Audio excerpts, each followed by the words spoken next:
అసలు యూకేకి సంబంధించి ఇది వీసా ప్రాసెస్ ఏమీ ఉండదంటారు. అసలు అది నిజమే అంటారా? నిజమే అండి. మనకి వీసా ఇంటర్వ్యూ అలాంటిది ఏమీ ఉండదు యూకేలో. సో చాలా ఇప్పుడు మనకి యూఎస్ఏ చూసుకుంటే మనకి ఇంటర్వ్యూ ఉంటుంది. ఆ ఇంటర్వ్యూలో మనం క్రాక్ అయితేనే మనకి వీసా అనేది అప్రూవ్ అవుతుంది. కమింగ్ టు ది యూకేకి వచ్చేటప్పటికి మనకి వీసా ఇంటర్వ్యూ ఏముండదు. జస్ట్ మనం వెళ్ళి డాక్యుమెంట్ డ్రాప్ చేసి వచ్చేయడమే. సో మనకేంటంటే ఆ డాక్యుమెంట్ డ్రాప్ చేసిన తర్వాత విత్ ఇన్ టైం ఉంటుంది. ఆ టైం పీరియడ్లో మనకి వీసా అప్రూవల్ అనేది వచ్చేస్తుంది. ఓకే. డాక్యుమెంట్స్ ఏమేమి కావాలి వీసాకి?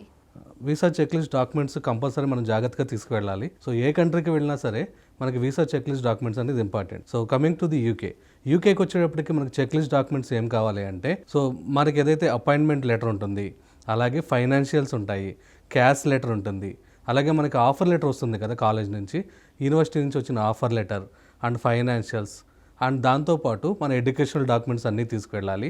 అండ్ దాంతోపాటు మనకి వీసాలో మనకి ఐహెచ్ఎస్ అనేది ఒకటి పే చేయాలి. సో అది అండ్ వీసా ఫీ పే చేస్తాము.